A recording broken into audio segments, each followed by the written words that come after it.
Good morning, ladies and gentlemen of the Philippine press. Welcome to the Kapihan India version. The President will issue a short statement, then we'll follow up with your questions. Well, we have come to the end of the state visit, my state visit here to India. And I must say, I'm very, very encouraged by the exchanges that we have made, both with the government of Prime Minister Modi and of President Murmu, but also the exchanges and the discussions that we have initiated between business leaders of India and of the Philippines. And what really we discovered as we went along in our discussions, that the more we looked, the more we found. In other words, the more we discussed what are the possible areas of cooperation, the more areas of cooperation that we found. Sasabihin natin, we talked about agri. Pag pinag-usapan yung agri, napupunta yung usapan sa digital. Pag napag-usapan yung digital, napapag-usapan ang defense and security. It really just the whole range of possibilities has now become clear to us. And that's why, in my view, we should look at this visit as just as a new beginning in terms of the relationship between India and the Philippines. India and the Philippines have always had a very good, very amicable relations for the last 70 plus years. And however, we have not engaged each other aggressively in terms of trade, in terms of all the other, in terms of supplies, the supply chains, in terms of developing several industries.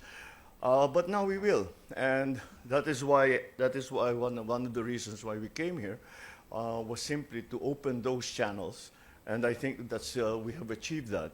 And like I said, in the attempt to open some of the channels, like in terms of medicine, in terms of digital space, in terms of training, maritime cooperation and all that, lahat yan, palagay ko yung aming pagpasok, sabi, ito yung mga pwede natin gawin. Ngunit nung nasimula namin yung pag-usapan yung mga yan, nakita namin mas marami pa palang pwede. Kaya hindi ako magugulat kung ang mga susunod na buwan ay magdadatingan dito mga Philippine businessmen at pati na ang mga iba't ibang ahensya ng gobyerno ng Pilipinas. Kaya I am very, very pleased with this visit. I am very happy with the results, and I am very glad that we have opened these new lines of communications with India, and I'm sure that this will be to the benefit of both our countries.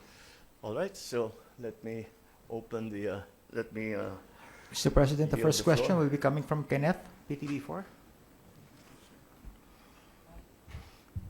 Mike. Hi, sir. Good morning. Sir, you have mentioned that you had a bilateral meeting with President Murmu. Yeah. Sir, ano po yung mga specific na napag-usapan po ninyo at paano nyo po ito nakikita na makatutulong po sa pagpapatibay pa ng relasyon ng Pilipinas at India? Well, most of the detailed discussions, karamihan ng yung usapan na medyo detalyado was with the Prime Minister. Ang pinakiusap ko sa Pangulo Murmu ay kailangan ko yung I asked her, we need your support. And these are the areas that we are interested in, that we are going to pursue. And we need her support as President. Hindi naman rubber stamp ang Presidente. Kailangan na aprubahan din niya lahat ng mga ating nais na gawin. So that was the essence of it. We spoke in general terms. But because by the time I met with the President, by the time I met her, we had already had some discussions, so may resulta na ng konti. At sabi ko na nga sa kanya, ito yung mga aming nais gawin, ngunit kailangan namin ng suporta mo. And she agreed. She says this is good for both our countries. Thank you. Arlene from ABS-CBN. Good morning, Mr. President. Mr. President, may we know how much or any figure kung ilan yung pledges or investments na may uuwi po sa Pilipinas, or any ballpark figure on how many jobs can be potentially generated from these? Well, in terms of actual total direct investment, we have already secured $446 million in terms of actual direct investment. But that is already what we had decided at the end of this trip. Pero marami pang papasok dyan. Hindi pa yan, kagaya ng aking nasabi, simula pa lang yan. And we are hoping that we have generated interest in several other areas. At kung yung estimate lang namin dyan, with the several other areas, is the potential for investment of about $5.7 billion. So malaking bagay talaga.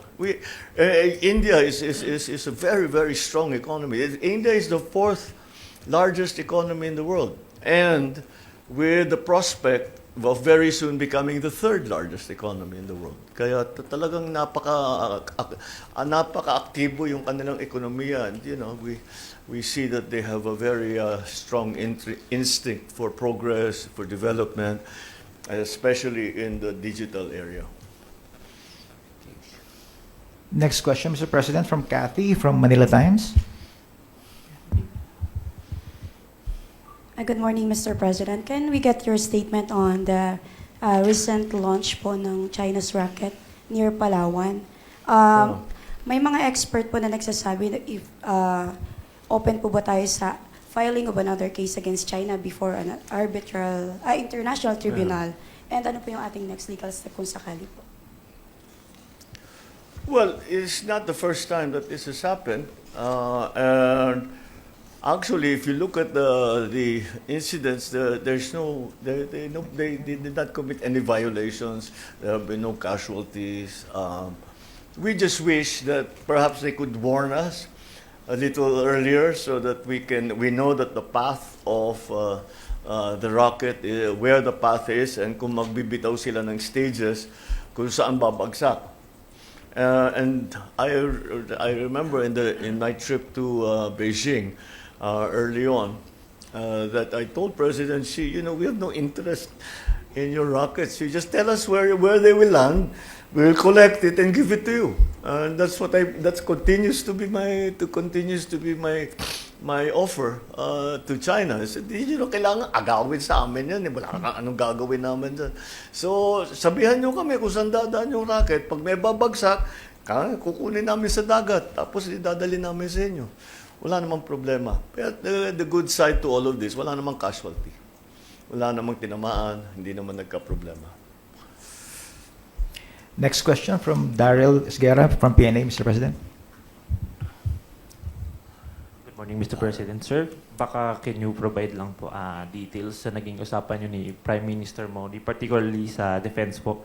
Are there plans to pursue a more formal security cooperation framework like joint production, intelligence sharing, or possibly baka PFAs? Sir, baka yes, definitely there's a commitment for India to have a larger profile in terms of the West Philippine Sea. And nung umalis tayo sa Maynila, meron ng exercises, dalawang vessel ng India at saka dalawang vessel ng Pilipinas. Tuloy-tuloy naman yan. At, we agreed that we should do more of it. And India has already made the policy decision to have more of a presence in the region. Because ngayon, kaya nga dati pinag-uusapan lang natin Asia-Pacific, at pinag-uusapan ngayon natin Indo-Pacific. Kaya't lahat ng bansa na pumapaligid sa Indo-Pacific, na kasama sa area na yan, ay dapat talagang magkaroon ng mga kooperasyon in many ways. And, we should not ever limit ourselves to just defense and security. Because the economy plays a part in defense and security. So, pagpatibay din ng mga ekonomiya natin, pagpalakas ng ating trade, pagpaganda ng ating relasyon, kasama lahat yan. defense and security is only one dimension to the entire problem. So we try to focus on everything, not just one aspect of the situation. But yes, the short answer to your question is yes. There is we have committed to more exercises together, and not only bilaterally, but also, of course, multilaterally with other countries as well. Next question, Mr. President, from Julie Liza, 1PH.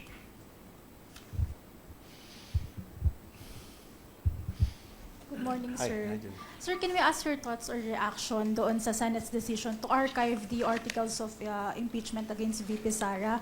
One of the framers po ng 1987 Constitution, si Attorney Christian Monsod, said it amounts to a dismissal. And you've mentioned, sir, It amounts to? to a dismissal No. po. Let me clarify that. The merits of the case were not examined by the Supreme Court. This is not, doesn't mean, this does not decide the merits of the case. It just talked about procedure. So the procedure was faulty, was lacking. So yun ang assessment ng Supreme Court. It has no bearing on the rightness or wrongness of the impeachment case. And your reaction, sir, dun sa naging pagboto po ng Senado to archive? Nasabi niyo, sir, ano kayo? Interested observer po kayo. Kaya nga, so I've observed that they voted. That's it. I keep telling you, the executive has no role in this. The president has no role. I'm an impeachable officer. I cannot involve myself in any of this. So, well, it's really the Supreme Court, the Senate, and the House. So yun ang kanilang. That's where the decisions were made. Well, on the issues between the House, the Senate, and the Supreme Court. The Supreme Court has decided, and like I've said, that's it. That's the Supreme Court has decided. Thank you, Mr. President. The next question from Eden of Net25. Mr. President, good morning po. Good morning. Mahirap pala ang modyo. Eto po. Reaction lang po ng Malacanang dun po sa GSIS investment po sa isang online game gambling, yung DG Plus daw. Paano po, pero nalugi yung kanilang investment. Isa po ba ito sa mga factor kung bakit No. may apprehension ang government? No, nothing. I didn't even know about that. Hindi ko alam na may ganun yung GSIS. But no, the revenue side of it is simply not a part of the discussion. Of course, you know, we use that revenue that we are collecting, but that's not really the main point. The complaint against any of these activities is really the social cost. So yan ang pag-aralan natin na mabuti. That is why we are organizing I don't know what you call them. Internally, we're calling it a conclave. To put all of the interested parties, such as, of course, CBCP has been very vocal on their position, so they must be heard. Then we have to hear about from experts on addiction. We have to hear from parents and from teachers as to what the effects are on children. We have to hear from the police what are the effects in terms of criminality. And we really have to examine what are the options. Ano ba talagang policy natin dapat gawin dito sa illegal gambling? Because it's not that simple. Ang nagiging sigaw lagi, ban this, ban. Ganito, example lang. Ano ang nangyari sa Isabong? Binan natin. Natigil ba? Magkano ang pusta sa Isabong? 50 centimos. So, lahat talaga nadadamay. So, let's use that as an example. Successful ba yung pagban natin sa Isabong? Kung hindi, bakit hindi naging successful? Yun ang mga kailangan natin pag-aralan. Eh ngayon, since nakita natin na nagka-problema, paano natin ayusin yung problema. Ang solusyon ba ay mag-ban o iba yung gagawin natin? Yun ang question ngayon. Ano yung gagawin natin? Kung hindi ban, ano yung gagawin natin? That's what I'm hoping all of these different sectors of society will lead us to a good answer. Siyempre, pakikinggan din natin yung pagko, magkano yung kinikita nila, pakikinggan natin lahat. But all of that, but we have to hear from everyone because it's not a simple, it's not, in my view, ako lang I don't want to influence anyone's opinion here until we hear from the group who will be examining the question. But in my opinion, ban will not take care of the problem. We have to be a little bit more measured in our response. So sa ngayon po, Mr. President, wala pa pong plano ang gobyerno na magpatupad ng total ban sa illegal gambling, despite the fact po na yung illegal gambling ay nakaka-addict gaya po ng illegal drugs at nakakasira po ng pamilya. That's the thing. What is the problem? Is the problem online gambling? Or is the problem na addict ang tao o nadadamay at natuturuan ng mga bata na magsugal? That's the problem. So let's solve that problem. You know, ang nagiging online gaming is evil. Hindi naman, okay, hindi ban natin.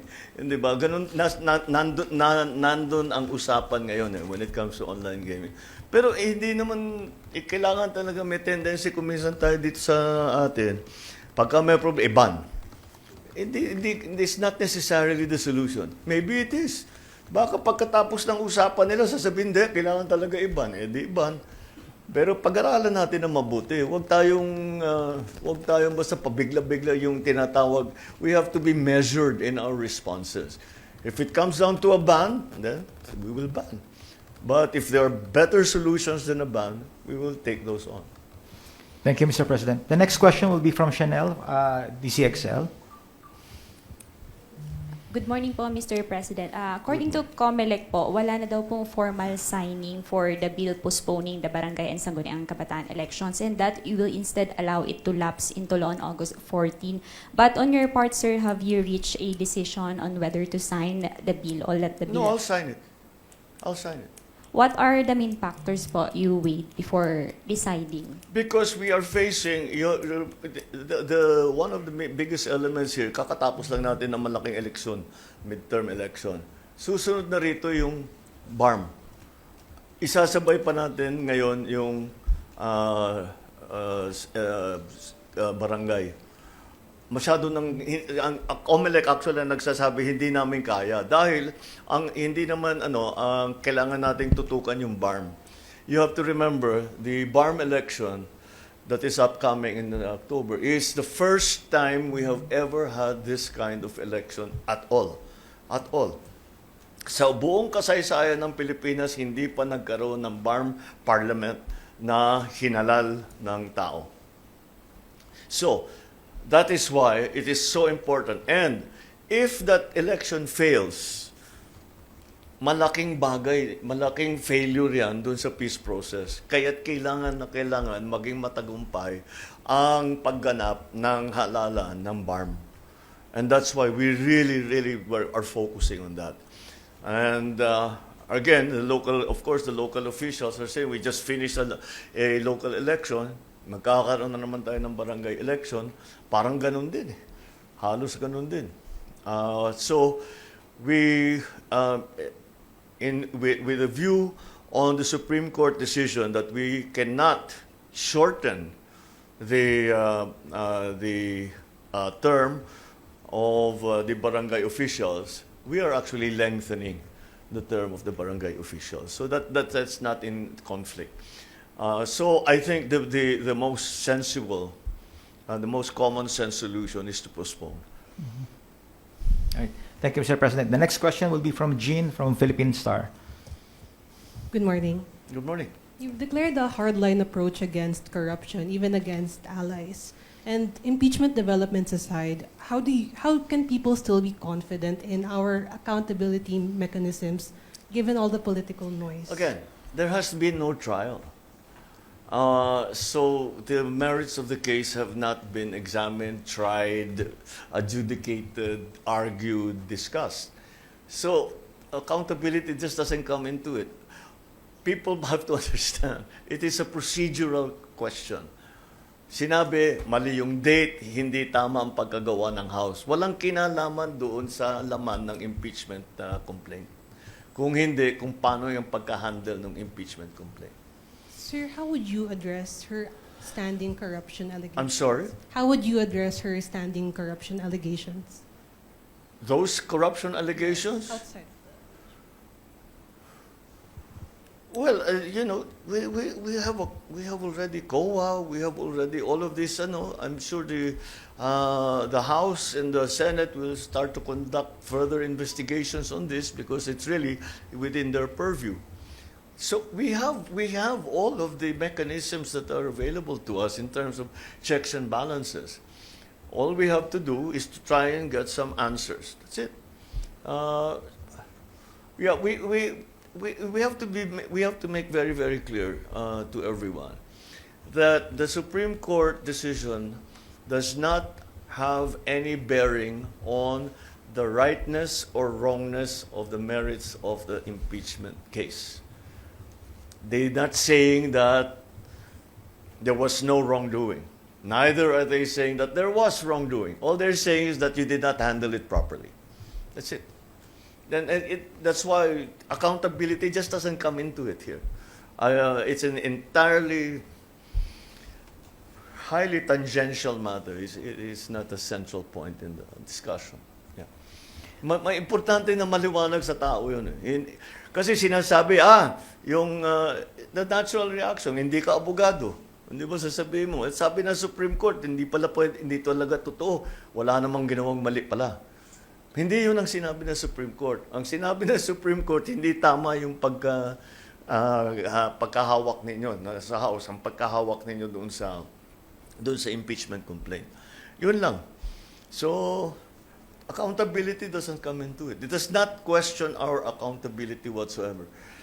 Ang COA nandyan, they can examine all of this. And much of this will be, I'm sure, because we are coming up to the budget process. Palagay ko, maglalabasan na naman lahat yan. Thank you, Mr. President. We have two more questions, Mr. President. Yeah, sure. The next one will be from Richmond, from Daily Tribune. Morning, sir.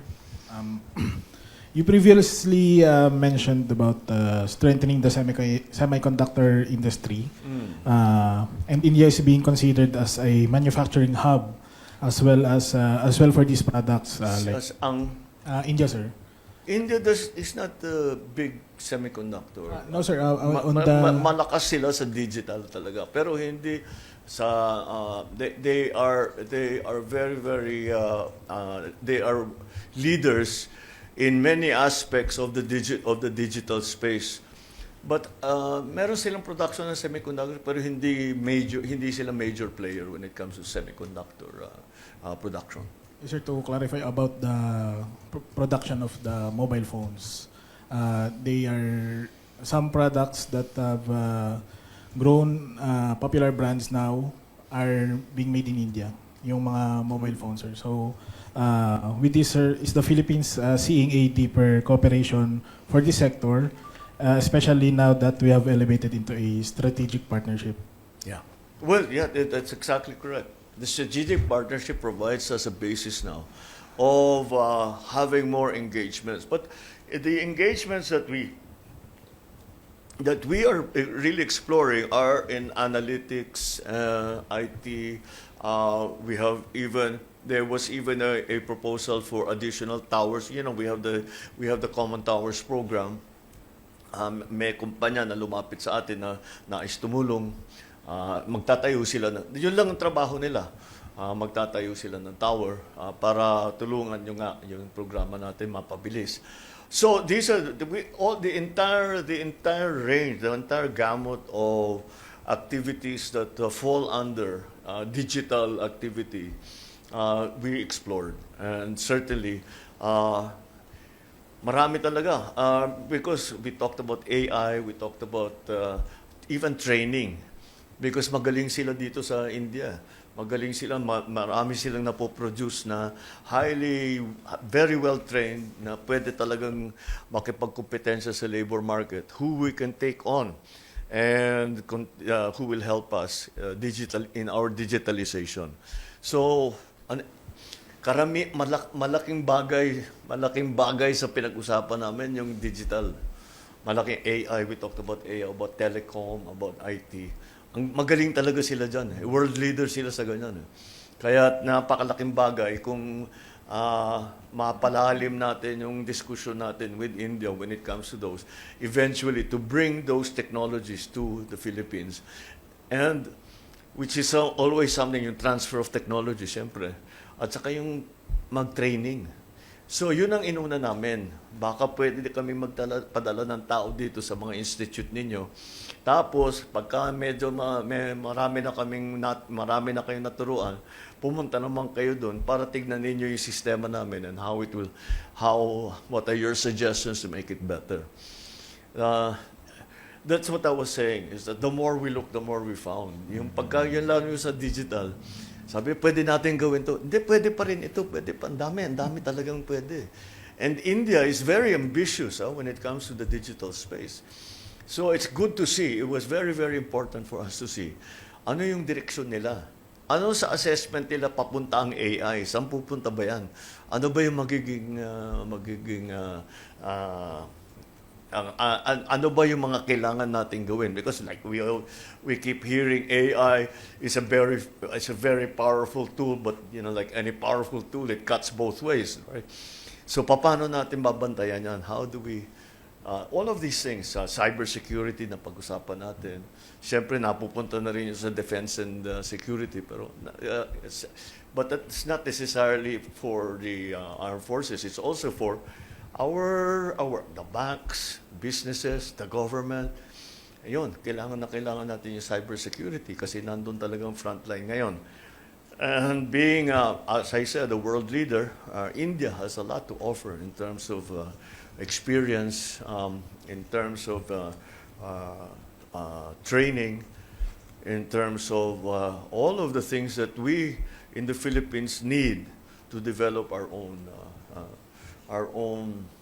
digital space. Is the phrase that I always use now. Is we need to develop that, and we can see how to handle. For example, how do you handle AI?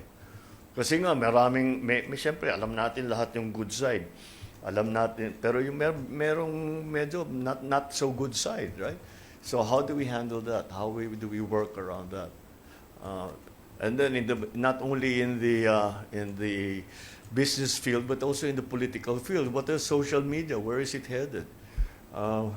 How do we deal with it? What misinformation, disinformation, fake news, all of that. How do we deal with that? What are there methods that we can use? Maraming bagay talaga, sobra. Yeah, like I say, ang dami talagang pwedeng gawin with India. There really is. And what was going in my head every time that I was talking to people, I said, why did we do this earlier? We should have done this earlier. But I'm happy that we did it now. Thank you, Mr. President. Mr. President, the last question will be from Salima Refran from GMA 7. Hi, sir. Hello. Magandang umaga po. Opo. Sir, you mentioned kanina na may mga bagay dito sa impeachment po na kailangan maging maliwanag sa atin pong publiko. Ang nangyayari po kasi, yung napapakinggan ay yung iba't ibang panig. Have you spoken or have they reached out to you at the very least, yung mga allies po ninyo or anybody dito sa sitwasyon na ito? Kasi nga medyo humahaba na po siya. Na humahaba ang? Yung usapin, sir, sa impeachment, maraming kailangan ipaliwanag. You mentioned it already kanina po. In my case, well, siyempre may nung tatanong sa akin, sasabihin, sorry, problema nyo yan. Hindi ako nanghihiram ng problema. That's your problem. That situation does not really involve me. It would be highly improper for me to tell my friends who are in the Senate and who are in the House na ito yung dapat ninyong gawin. Highly improper yun. Pati na ako, ma-impeach kung gagawin ko yun. Kaya hindi ko gagawin yun. So yes, they ask, and we talk about it, but it's not as if I try to direct their actions. That's the last thing I want to do. Besides, when this all started, I immediately came to the conclusion, I have no part in this. So, we'll just continue doing our work. And then, mukhang tapos na. Ewan ko kung mag-MR pa ang House. Meron na. Oh, yun. Well, then, the process will continue. Pabayaan natin. But if the Senate has decided not to try the case, I don't know. Even if the Supreme Court reverses itself, I don't know where that will put the whole thing. I don't really worry about it too much for myself. I just need to. There's so many things we need to do that I don't have. Those are my priorities, not this. All right. Thank you very much, Mr. President. On that note, we conclude today's kapihan. Maraming salamat, everyone. Thank you. Thank you. Tama na ang panlilang. Tama na ang panggigipit. Panahon na para manindigan. Panahon na para lumaban. Kasama sina Dr. Lorraine Badoy, Jeffrey K. Eric Celis, at Attorney Marlon Busantog. Walang inukurungan, ilalantad ang katotohanan. Kasama mo ang bigwas ng agila, lakas ng bayan, tinig ng katotohanan.